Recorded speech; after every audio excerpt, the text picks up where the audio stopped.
So I mentioned article directories before. These are just directories. And this is DMOZ. This is probably the oldest and most well-known one. Its influence is kind of waning right now. It's not as useful as it used to be, but it's still very well-known and can be a benefit for you if you get listed here. They do have an application process, and not everybody is accepted. But what you would do here is you would find whatever your niche is in their categories, because you're going to suggest your website to one of these categories, which is sort of policed by a moderator. So for example, if we were in the topic of family, and let's say child health, once you click on child health, you'll notice at the top that suggest URL comes up as a possibility.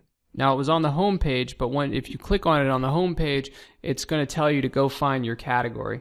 So once you click it, you'll get the directions here, and you're going to put in your site URL. You can be as specific as you want here. You can put it under just child health, or make it a even more specific topic if your blog or business covers something like that. So let's say you were at childhealth.com, and you just choose the regular link, or if it was an RSS feed, you can submit more than one URL to the site. Like, you can be listed on DMOZ several times for different parts of your site or the RSS feed, and then you'd write a description.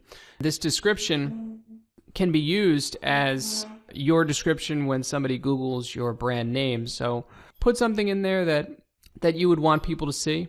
If you don't like the description you left, you can ask Google not to follow it later on. And then finally, Technorati. This is, I guess you'd call this a directory. This is not just for technology publishers. So you'd click join and then click publishers and then apply to our network. It says Technorati, but a lot of different companies can apply to be a part of this, and then you just submit your application.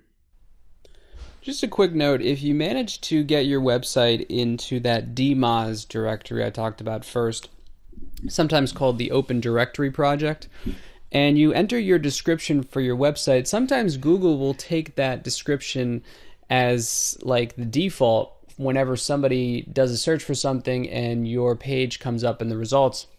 And maybe that's not the description you want for every single page, right? You just want that to be kind of the main description for your website, but you want Google to pick out the descriptions for individual pages so that when people read the 3 lines that are underneath the title in the 10 search results that come up on the first page, that they see the information they're looking for. So if you don't want Google to take the description from DMOZ, in your WordPress dashboard, this Yoast plugin, it does it all.